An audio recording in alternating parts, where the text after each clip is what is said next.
guys, welcome to Besterday, where nostalgia reigns supreme. I'm Bianca. And I'm Emilee, and we're 90s babies! Besterday is the podcast where we reminisce on the songs that had your heart, the movies that made you laugh, and everything pop culture from the 80s to the early aughts. So think Polly Pockets. And NSYNC, of course. Nice. And Nickelodeon orange VHS tapes. That's so specific. And yeah, also like the colored cassettes too. Oh, yeah. Think Tickle Me Elmo. Oh my gosh, classic.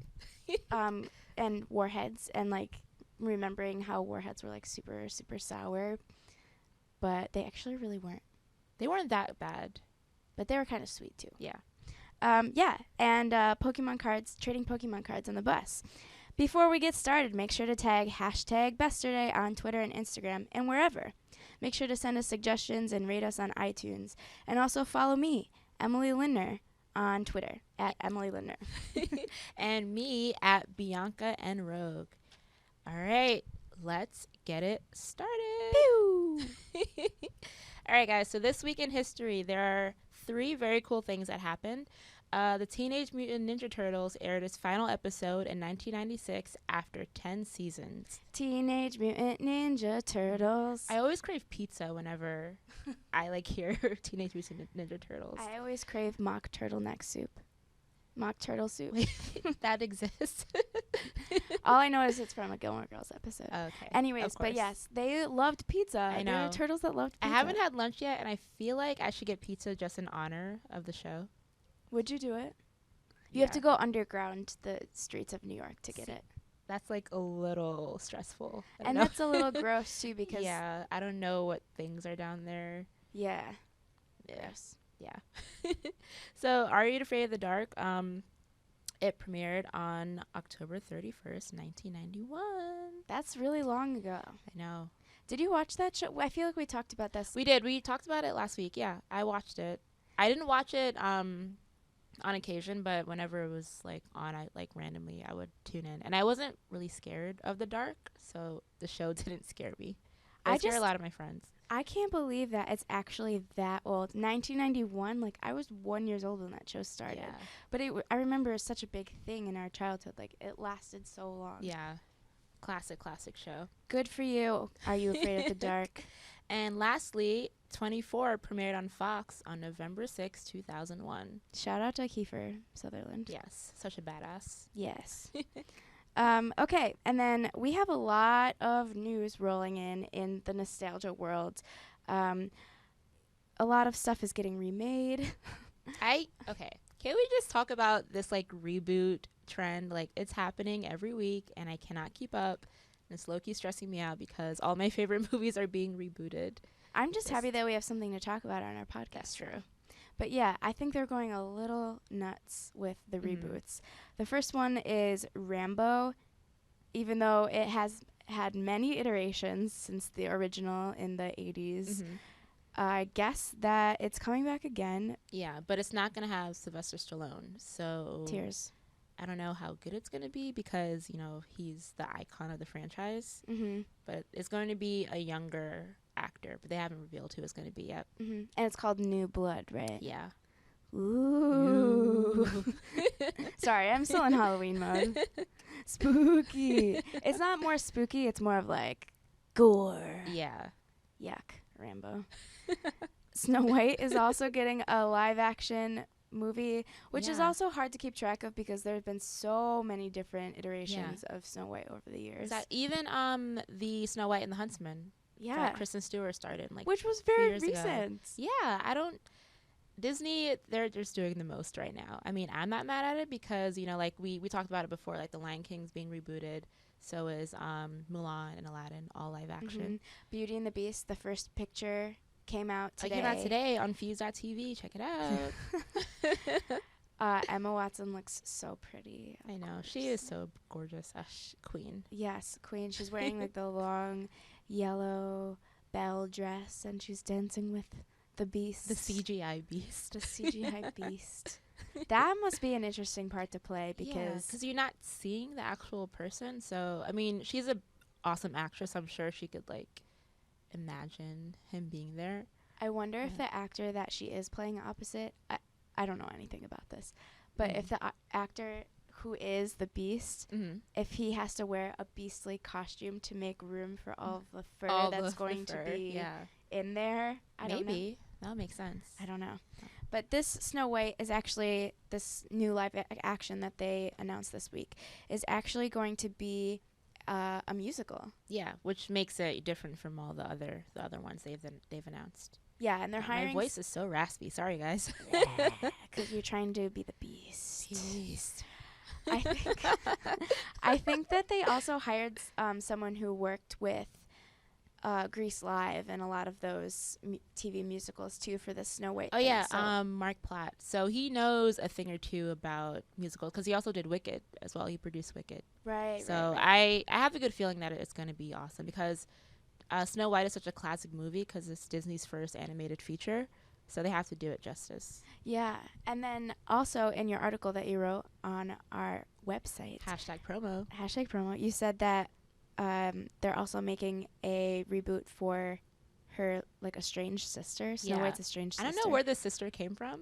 It just, they're like, oh, we're going to make a movie about Rose Red. I was like, okay, I never heard of her.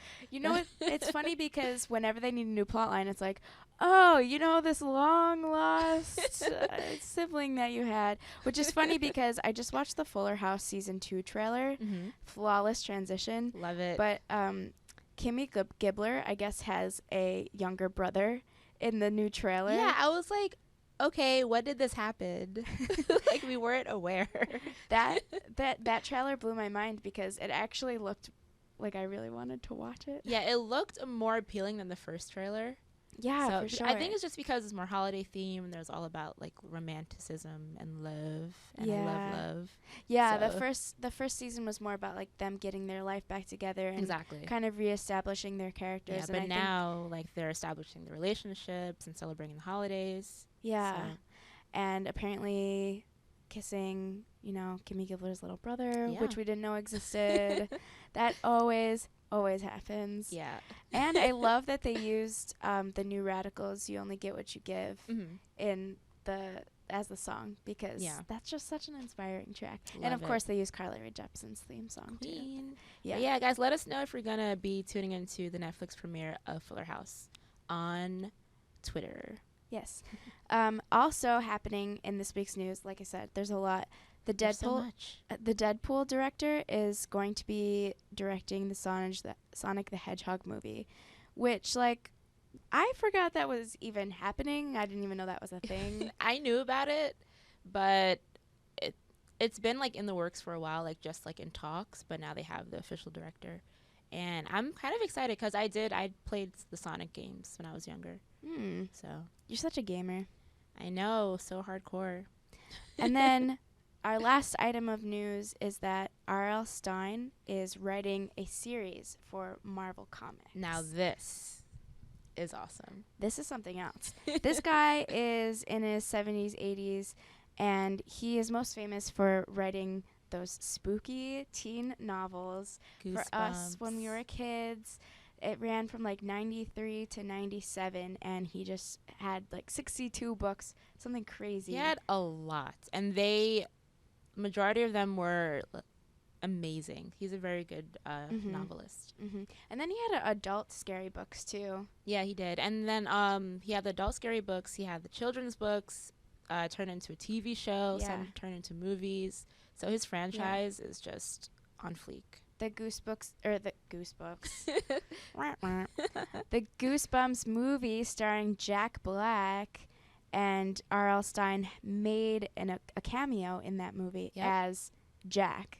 His name was Jack because Jack Black played R.L. Stine. Yeah. So we asked some of our listeners to share their favorite I don't even know how to say this anymore. I've had about 3 candy bars today, leftover Halloween candy. I'm amped up on sugar. The sugar just kicking in. The sugar is talking. My mouth is moving. My brain is not listening. Anyways, we asked our listeners to share their favorite Goosebumps memories. Let's see what the people of America have to say. The people of #Besterday, which you can always make sure you're always tweeting at us and giving us your thoughts, because we love hearing back from you guys and Yeah. incorporating you into the show. So, from our friend Zach, who is actually our coworker. So, Shout out to Zach. He Shout- also has a podcast with Juan Juan. and Jose and and Esteban. Esteban. Oh my gosh, we need to stop eating so much candy. So listen to Back of the Class on Fuse too. They are awesome. Yeah. So Zach said his favorite Goosebumps memory is that he sold his huge collection for pennies on the dollar at a yard sale in 6th grade. That doesn't seem like a good memory. That No. seems like a sad memory. Well, he wrote more like Worcesterday, and I agree, because those books probably cost so much now. Mm-hmm. So I feel you, Zach. That's a heartbreaker. Sad. He also said he got to meet R.L. Stine at his first real-life writing job and has been dead and a ghost since then. You know, I So always wondered spooky. why he looked kind of like ghostly. Ghostly. You know? Well, now we know. you know? We have the answers now. He's always like sauntering around the office, and he's always saying like "ooh," and then like so I watched him like walk through a wall one time. Oh my. I was like, I didn't think that you were like Casper like, but now I know his why. secret is revealed. Yeah. And then he also said, he said the Beast from the East should have won a Pulitzer. I What? agree with that, actually. Yeah, It's a was that good your book. favorite? It was not my favorite. My favorite was, I mean, this is kind of cliche, but because everyone's favorite, with the Night of the Living Dummy. That is iconic. Yes, that was Yes. one of the And it- biggest. It had 2 sequels. So, and I also watched the TV series of that episode, and it scarred me as a child. But I've got over it now because I'm older. I don't know. It looks like you have But- chills on your arms. I know. My hair is raising right now, guys. Whoa. But it's a very, very scary book. And I also loved It Came From Beneath the Sink. That's also a classic. Uh-huh. And My Hairiest Adventure. That's when like a young boy, he turns into a werewolf. And I remember reading the book. There's a scene where he's eating spaghetti with his family. Like, he has a dream that he's eating spaghetti, and the spaghetti turns into black hair, and he eats the hair because he's turning into a werewolf. Yuck. Yeah, it was gross. But those are my 3 favorite Goosebumps books. Kendall Goonis also replied to us and said, on Twitter, by the way, this is, she says her favorite Goosebumps memory is reading the one where you chose your own ending. So this was The Deadly Experiments of Dr. Eek, and there were 20 different endings in the book, which I don't remember this That is one. intense. I want to read that now, actually. And it says on the cover, "Reader beware, you choose the scare." Dun, dun, dun. And Brooke also said that her oldest brother had every Goosebumps in one hutch in her basement, and she wouldn't even go near it because she was so scared of the covers. Are you serious? Yeah. And Mark, shout out to Mark, he read One Day at Horrorland in the summer of 1994, and a 9-year-old Mark wished it was a real amusement park. That's so cute. That is cute. Hey, thank you guys for sharing your Goosebumps memes with us. Yeah, I'm wondering if this comic book series for Marvel is going to be anything scary, or if it's just going to be super thrilling. You know, I would like to see a more thrilling part, because I feel like we know R.L. Stine can do scary, but it'll be cool to see how he builds off of that Yeah. and makes it more like haunting and Mm-hmm. yeah. I'm surprised he hasn't done a comic book yet, because it just seems kind of they're horror and superheroes, Yeah, and they go that hand in hand. supernatural. They go hand in Yeah. hand, you know. And I guess he used to read them a lot when he was younger, and that was his inspiration, along with like Kurt Vonnegut and stuff. And now later in life, he's getting to do it, which is really cool. Good for you, It R.L. just- Stine. Yes, it goes to show that no matter how old you are, you can just, and I'm not being ageist, but I'm just saying, like, never give up on your dreams. Yeah. And if you want to try something different later in life, then Just go for for it. it. Yeah. And guys, if you're a huge fan of Goosebumps like we are, we have a quiz on Fuse called How Well You Know Goosebumps. So check that out if you want to test your knowledge.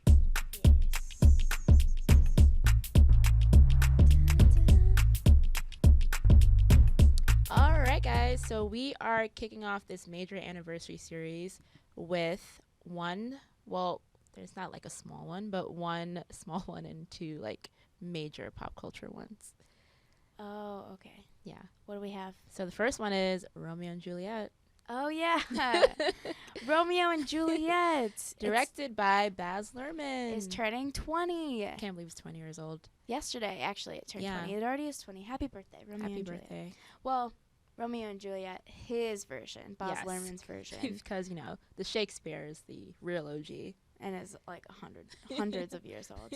So I think I have seen bits and parts of this movie. I've never seen it all the way through. It's Mostly, really good. I can't really stomach it. I'm sorry. Mm. I'm not really into Baz Luhrmann at all, and this is Really? gonna, like, people are gonna be so mad. What? When I say this. Like, everyone loves Moulin Rouge. Oh my God. I think Moulin Rouge is just okay. Did you not like The Great Gatsby? That one was good. Okay. That was pretty good.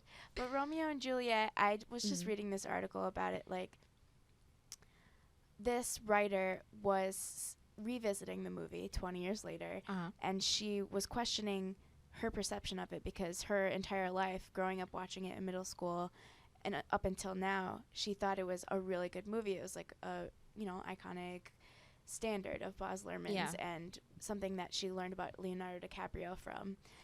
And then she went back and she watched it, and she kind of questioned everything that she thought of, because she was like, is this actually as good a movie as I thought it was growing up? I think that it's one of those things where you have to go back and see if your tastes have changed, because it is kind of psychedelic, that movie. It is. And it's one of those like cultish movies too. Yeah. So Baz Luhrmann kept the original Shakespeare script. Yep. So it's all in his poetry. Yeah. It's not like modern day language at all, which makes it, I think that's what I like about it. Like, it's set in modern day, but the way they speak is Shakespearean. Yeah. There's like raves, there's guns instead of whatever else they killed each other with back then. It's pretty violent too. It was rated PG-13, but I guess I think it should be rated R. Yeah, it was pretty intense too. Did they play it in your school? You know what? They did. That's where I first watched it. Yeah. Because clearly I wasn't old enough to see it in the theaters. But yeah, I watched it when I was in high school. I don't remember what year, but yeah, I watched it in high school. Yeah. I think they played it in my school too, in somebody else's class, and I remember them talking about it and being like, "What's it? Why just?" Yeah, I think it was in my English class. Yeah. We watched like a 1960s version or something, but they showed the girls' boobies, and scandalous. Also, shout out to my sister, because she listens to this podcast, and she asked me why I said boobies and when I was talking about Game of Thrones in our first episode. So I just wanted to give her a quick shout out. Anyways, I remember they like showed the nudity part, and the teacher was so flummoxed, like embarrassed, that she just fast forwarded that part. She's like, "You can't see that," even though it's supposed to be an educational film or something. That is so funny. Yeah. Yeah. Anyways, congratulations to Romeo and Juliet and Baz Luhrmann and Leonardo DiCaprio. And Claire Danes. Yes. And another pop culture moment that is celebrating an anniversary is Michael Jackson's Invincible. It turned 15 on October 30th. This is Michael Jackson's last studio album. Yeah, I can't believe it was his last one. Yes. It's his last one, and I feel like it's his most underrated one. Because prior to this release, he released History in 1995. And, you know, of course, we all know, like, the scandal and the drama. So this is supposed to be his huge comeback moment. And I feel like people didn't really take it seriously. Mm-hmm. So, therefore, the album, I mean, obviously it did well because it's Michael Jackson. Mm-hmm. But, I don't know, I feel like it's one of his most underrated albums. Yeah, actually, I think that there's a lot of shit that happened with this. It actually ended up selling 10 million copies, which is still incredible. And, like, we don't see those numbers. But it's not Michael Jackson numbers. Like, Thriller sold 65 million copies. Yeah. But, granted, you know, as the music industry progressed and people didn't really buy as more albums, 10 million is just simply incredible. Yeah, and it's actually I think it's the most expensive album ever made. Yeah. Fun fact. I was reading about that. It cost Isn't that $30 crazy? million to make. What do you need $30 million to make an album? I have no idea. Jeez, he said Michael. Like, I think he recorded it in 10 different studios or multiple different studios over multiple years. Mm. But then it ended up, of course, selling amazing, so it made its money. Yeah. But it was kind of sad because, like you were talking about with the scandal and everything, you know, he wasn't viewed as a good person when this came out. A lot of his loyal fans, of course, came through, but I think that he was the butt of every joke back then. And I remember around this time, 2001, they did a special on CBS. It was celebrating his 30th anniversary of being an artist, and it was an event. I remember I went over to my aunt's house, and we were over there for something, and she was like, "Are you guys gonna go home and watch the 30th anniversary special of the?" Oh wait, is that the one that was on CBS? Yes. With like Usher and Maya and Pink. It was like, it was oh yes, huge. I had that on VHS, and I watched it all the time. Well, I remember my parents were haters, and they were like, "No, why would we go home and watch that? I don't understand." Really? And that's where like my disdain for him stemmed. And later in life, until I started thinking for myself, did I realize what a visionary and true artist he is.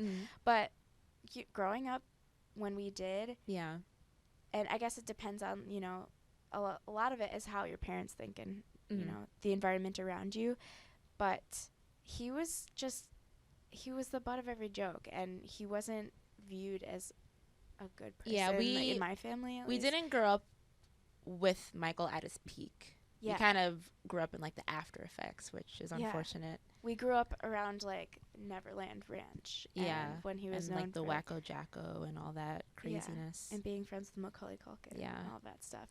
And it was really Mm. sad because It is. then this album came out, and I was reading about it, and this is actually crazy because this is when like all the stuff with Sony started happening too, because he was like an employed by Sony. He was like part owner and all this stuff. And once all that stuff went down, where he found out that when he signed his contract back in 1991, the lawyer was actually an employee of Sony as well. And so it was a conflict of interest and all of this stuff. So he was trying to get out of everything, and he wanted complete ownership of his master tapes and all this stuff. Once all that stuff went down, despite spending $30 million to make this album, Sony wasn't promoting it at all. Yeah, they didn't promote it. Like, I think the You Rock My World single, it was only had radio play in the U.S. Yeah. And that was the only single. Yeah, and there were 2 singles released, quote unquote released, but they didn't get promotion at all, like even overseas, which is mind blowing. Yeah. But see, and even given that though, it still did well because his fans are so loyal, and it's such a great album. I think I love it because he went back to like his R&B roots, and like he R. Kelly has a credit. Teddy Riley, Rodney Jerkins, Babyface, like so many amazing R&B acts, and he's like saying his heart out about love and relationships, and it's such a great album. And I feel like, you know, at that time people didn't really take it for what it was because of all the like drama surrounding him. So much drama. Yeah. But I wonder if that kind of like hyped it up a little bit too. Probably. You know how the media is. What's your favorite song, You Rock My World? It was not. I mean, I love that song, but my favorite song is Break of Dawn and I think Break of Dawn and Butterflies, because they're very like classic R&B style sounding songs. Oh, okay. But yeah, they're like mid-tempo ballads. I went back and I listened to Cry, which was another one that was like intended to be a radio single but never was. And that one is kind of ballady too, and really big production. Yeah. But I went back and watched the You Rock My World video. Do you remember that? Yeah, I used to try to dance like him. Like I remember, I remember watching the video on MTV, and I would like sit in front of my TV and like practice the dance moves and stuff. Like when he was walking down the stairs with the shoulders, I did that with the hat. I was all about MJ when I was younger. I feel like you should have been MJ for Halloween. I know. Maybe I'll do it next year. Yes. Yeah. I love that video because there are so many cameos, and in typical Jackson fashion, he made a director's cut, which was like 13 minutes. I know. Long. I'm like, I'm sorry, I don't have time to watch this right now, but I'm sure it's great. Yeah. And Michael Masden was in it. Chris Tucker. Chris Tucker was in it. That was like at peak Chris Tucker time too. Oh, for sure. And Marlon Brando himself. Yeah. He was like the godfather of so the many music legends. Video. And I love how Justin Bieber tried to follow in Michael Jackson's footsteps. He was one of his, like, he was his icon, basically. And I remember Justin Bieber did that epic he redid that photo where Michael Jackson is like on top of the car and he's like waving. It's like after all the Sony lawsuits and all that stuff. And Justin Bieber like remade that photo. Lord. I was just thinking about that. But then also Bieber had his As Long As You Love Me video had Michael Madsen in it. I mean, MJ's influence is just ongoing. Yeah. He's just sharing everything. Yeah. I would like to see some of your MJ dance moves maybe after this. I need like 2 cocktails, but it could happen. Okay. So you guys tweet at us at Besterday. You could do Facebook too. Why not? Yeah, if Instagram. You're my friend. Talk to us on Snapchat. We just love social media. We just love it. It is our entire lives. Yeah, but tell us like your favorite track on Invincible and any memories you have. And if you remember that 30th anniversary special, because I just remember that being really big. Yeah. Okay, and then we have another big anniversary. It's the 15th anniversary of Monsters, Inc. That just makes me feel really old. Me too. That movie is the cutest. It is adorable. This story was a long time in the making, I guess. Pixar has been around for longer than we can even think about, pretty much our entire lives, but I never think of it as that old because it's just so innovative that you just think it's a lot newer. They always have really creative ideas, and I feel like they're always like ahead of the game when it comes to animation. For this one, I think it was one of the first movies where they actually animated fur because the monster, the Sully, had, you know, the blue fur, and he was big and fluffy, and that was really, really innovative to have each individual strand. Oh man, animated. I can't even imagine how long that took in the animation studio. And we go from talking about Snow White, which was the first Disney animated movie, which was basically just like line drawings. Exactly, that was more basic, not like shady basic, but just like regular basic. Yeah, it's just the evolution of animation. But then it went to this, where every single piece of fur was animated. There's so much detail. So it finally came out 15 years ago after being a story for probably like since 1997, I think I read about. And basically the premise of the movie is that the monsters in your closet who scare you at night after your parents go to bed are actually like employees of Monsters Inc., which captures your scares and turns them into power. Like, how brilliant is that idea? Like, who thought of that? I think it's amazing too. I think it might have helped a few little kids go to bed a little easier and not have to worry about monsters, because monsters are actually nice and they're just living their own life. They just want to be your buddies. Everyone has a story, you just don't know about it. It's a great metaphor for life. And I think that Mike Wazowski was like my favorite character because he was green and he had one eye and he was very misunderstood. He was a little snarky. He was so feisty. But you know what? He had a heart of gold. And so did Sully. Sully. Of course. Sully is the cutest thing. My favorite moment from the movie is when the receptionist is like, Mike Wazowski. That was gonna be my favorite moment too. It was Roz, right? Roz. Yeah. Okay. Well, I guess my favorite moment is probably just how cute Boo is, the little girl with the pigtails. With like her pigtails. Yeah. Her little pink shirt. Yeah. And when she like falls asleep and Sully tries to take care of her, but he's actually a scary monster. Oh, I love that movie. It's so great. So, happy anniversary to Monsters, Inc. All right, what's your song of the week, Bianca? My song of the week is dun dun dun. If you guys follow me on Snapchat, you should know this because I was listening to it last night. It's Robin's "Show Me Love." Oh, yeah. I saw you rocking out to that with your little Hello Kitty Snapchat filter. I love that song. It is so great. I love that song too. Do you want to know mine? Yeah, spill it. Okay, so over the weekend, it was Halloween. Yeah. And Kylie Jenner dressed up as Christina Aguilera. Oh my god. And Is it? you think that my song is going to be dirty, But it's not. but actually my song of the week is Lady Marmalade. Oh, snap. Because my friends and I were actually watching a bunch of Christina Aguilera videos over the weekend, and that one just like came on. You know how like Vivo auto plays or whatever. That one came on, and we decided that we're gonna be Lady Marmalade next Halloween. That is such a killer costume. Yeah. Oh my gosh. And we were just thinking, how cool would it be if that they remade that again? Mm-hmm. Who would? I feel like this has been discussed before. Like Rita Ora spoke about it. She's like, "Oh, I want to remake Lady Marmalade," and then people kind of shaded her. But I'm trying to think like who would be like the modern day Christina, the modern day Pink. Okay, let's do this right now. Christina, I would say, who's like a feisty chick? Zara Larson. I was gonna say Zara Larson too. Yeah, Zara Larson as Christina. Pink could be.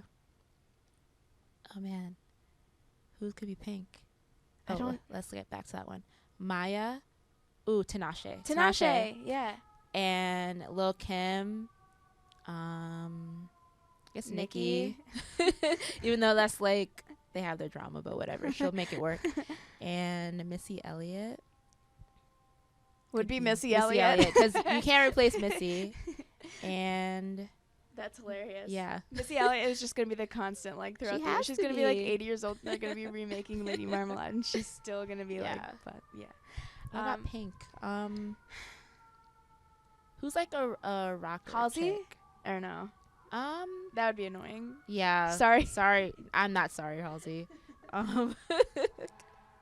Who else could be Pink? Guys, let us know. #Besterday and let us know who should be Pink. Yeah. And the modern day version of Lady Marmalade. No, I'm really curious. Yeah. Well, I guess Bang Bang was supposed to be like the next Lady Marmalade with Jessie J, Ariana Grande, and Nicki Minaj. But that didn't make like a pop culture impact like Lady Marmalade did. That song was huge, but it wasn't like nobody's going to be dressing up like them for Halloween, you know. Yeah. All right. Well, let us know, guys. All right, so that is a wrap on Besterday. All right, guys, always hashtag us to let us know when you want to send us suggestions and cool memes and GIFs and stuff like that. Ooh, memes. I want a meme. Yeah. Send me a meme. And also rate us and subscribe on iTunes. All right, see you later. Bye. Bye.